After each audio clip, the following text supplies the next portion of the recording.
Alright, so welcome back. So it's time to finish writing the code for this app. So we're going to finish writing the Swift code. It's not a lot, but I want to go ahead and separate off some of the Swift code stuff. So if you go back into your app, you should be pretty far along at this point. So we should be moving the sliders, and it changes the values down there. But update view obviously needs to do more than just print log messages. It's going to need to update those labels.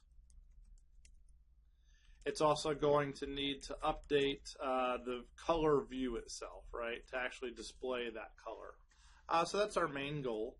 If we wanted to update those labels, it should be fairly easy. So there's a thing called red label. It's got text on here that we could set.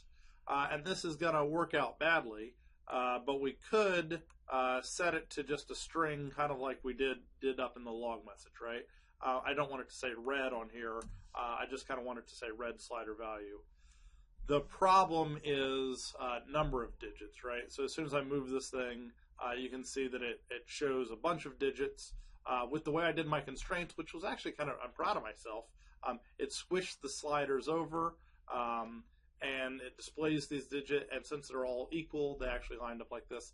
And the problem is if I put it to 0, my sliders kind of move around, and that's obviously not what we want, right? So what we really want to do is we want to fix some of these sizes. So one thing that I actually think I will do is, instead of making this upper right match whatever the size is, I think I'm actually going to set its width to a hard-coded value. So let's go ahead and fix that first. So I'm going to go ahead and just select this guy. I'm going to say pen, and I'm just going to say pen his width to, it looks like it's 34 right now. I'm going to bump it up a little bit. I'm going to bump it up to 40. And when you bump it up to 40, you'll get a warning message that says, hey, these things are in the wrong spots now. What I'm going to do is I'm just going to fix the misplacements, and I'm going to fix them all in one shot. So that should be pretty good. So now this top guy is defining the size, and he's got a fixed size.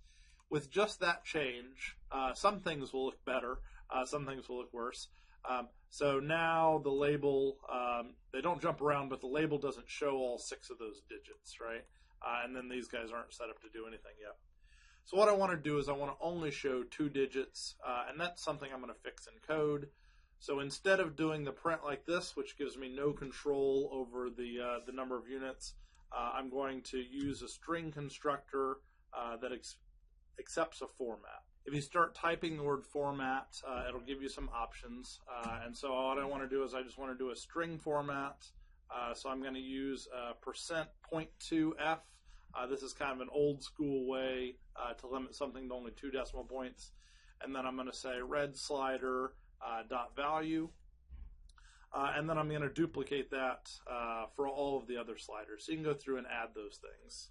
All right, so there I've got my mine all done. To be honest, I probably should have tested it before doing it, mass producing it. I've learned that lesson the hard way a number of times, but I think that that's the right syntax. So now as I move this guy around, you can see that his number of digits that he's displaying is just what I want for the UI. And then green now works as well. Blue works, and then the alpha works. If I rotate it to the side, which you can do that by hitting Command left arrow, what it should do is it should reflow to look a little bit different, which is great. And so those things are just where I want them to be. Another thing I would like to do is I would actually like to set an initial color. So instead of setting the initial color as the default, I'm actually going to set the initial color to be the Rolls-Holman red. So inside viewDidLoad, what I'm going to do is I'm going to do some additional work. So what I'm going to do is I'm going to actually set the slider values. And the values I'm going to set them to are 71, 4, 22. And that's the official Rolls-Holman red shade. And then alpha, I'm just going to start it off at a 1.0. And so by doing this, we've actually set the values initially. What I'd like to do is I'd like to call update view so that they're reflected at the start. So now you can see when my program starts, instead of starting at just some random color, it actually is going to start specifically at this Rolls-Holman red. Only thing left is to make this view actually show that color. So what I'm going to do down here is in my update view, I'm going to set on my color view, I'm going to set its background color. There are a number of ways to make colors. The one that I'm going to use here is UI Color Constructor that takes a red, a green, a blue, and an alpha. You'll notice that the type of number it expects is a CG float.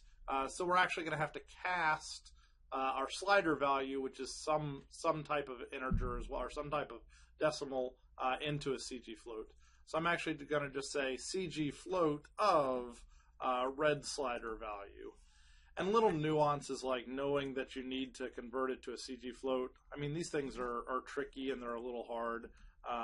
But hopefully, if you're like me and you did it wrong the first time, you're able to look at what is this function expecting, and then actually figuring out how to pass it in. What I'm doing for autocomplete here is whenever it's showing you like a preview of what you want, you can hit enter, and it'll actually type that thing. So that's how I'm typing CG float without actually typing CG float. I love Xcode. I think it's one of the best interface development environments I've ever worked with. It does autocomplete and things like that really well. So there you can see spread out over lines rather randomly. There maybe it's a little more readable. That I've got the red, the green, the blue, and the alpha all being set. So as soon as I run this thing, you should see it right out of the box. Presto, there's the Rolls-Hulman red color. And now if you move the sliders around, so if I wanted a nice yellow color, I can do that. And if I want to adjust the alpha to make this thing display the color, I can do that as well. So it worked out pretty neat. I knew that this function existed when I wrote the app, right? So I knew that I was going to be able to use this function and make my life pretty easy to build this app. So it looks pretty good in portrait, landscape. Sometimes the simulator isn't great. I have to like rotate over and then back to actually get landscape to kick in. So this guy is all set. If you're taking this class for credit, what I would like for you to do is I'd like for you to submit your work. So in order to submit your work, you're going to need to find this project over in Finder. And what you'll do is you'll find the color sliders folder, and then it's got 3 subfolders. Just right click on color sliders and say compress color sliders. That'll get you a .zip. And then that .zip is what you're going to need to submit up on Moodle. Oh, actually, you know what? Before you submit it, there's one more thing I wanted you to do, and that's to set the icon. I totally forgot that I was going to have you do this, but that's all right. So if you go ahead and click on this link, and then you click on download, what it'll do is it'll download 3 zip files for you. You can save the download wherever you would like. And then what I want you to do is I want you to open up that download, and it should have 3 files that kind of look like this. And what I want you to do is I want you to set it up to where you can kind of see, you know, Xcode over here, and then these 3 files over here. And then I just want you to drop them into the supporting files area and say copy items if needed. And so now we've copied those items. There's a number of ways you can set the icon for your app, but one easy way is to just get the files named correctly and drop them into the supporting files. You could actually drop them anywhere other than the images assets. And then what you do is if you hit home, which is Command-Shift-H, you can see that now you've got an icon that's associated with your app. So you can see that that's how easy it is to add an icon to your app. You just get a correctly named file and drop it in. We'll talk about how you make files as well. All right, now at this point what you should do is you should delete your old zip so you can drag it to the trash and create a new zip now that you've got this. And then this is the version that I want you to submit on Moodle for your grade. All right, once you've got that icon added, that's it for the color sliders. We'll see you next time when we do some more stuff. Bye.